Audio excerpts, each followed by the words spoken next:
Good fruit becomes bad around moldy fruit. Just as it says in the Bible, as iron sharpens iron, so one man sharpens another. It doesn't have to be man, you can be female too. Whoever you surround yourself with, whatever batch, whatever group you put yourself with, is who you will become. It's who you surround yourself with in this life is what will determine where you go in this life. You can't surround yourself with people who sin constantly, with people who bring you away from God. You just can't, because you're going to eventually become like them. Bad fruit in a moldy batch good fruit in a moldy batch becomes moldy. It's always been like this, and I know it's hard to cut people out sometimes. Like, you've been friends with somebody your whole life. It's hard to cut them out of your life, but you have to realize, in the long run, will it benefit you more? Will it benefit them more? You have to make that decision.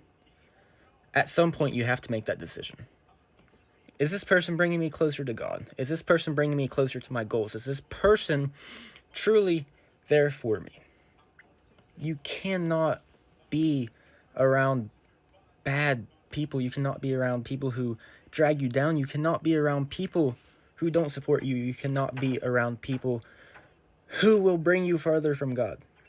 Because you will follow into those footsteps. Even if you don't want to. You can try your hardest not to. You eventually will. I promise. I've seen it happen.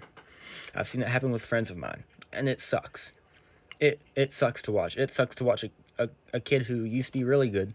Never into, like, drugs or anything. He was always really nice. And then he starts hanging out with other people who get him into drugs, who get him into depression, who get him into very bad tactics, getting away from God. It's just sad to watch. And I've watched it happen to many of my friends. I know it would happen to me if I did not separate myself whenever I felt the need to.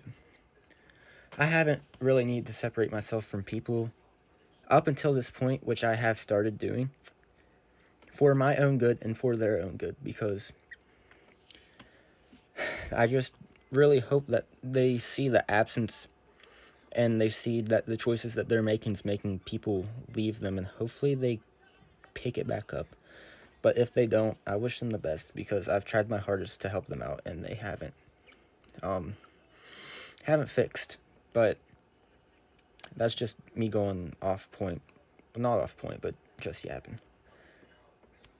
Watch out who you surround yourself with. That's all I'm going to say.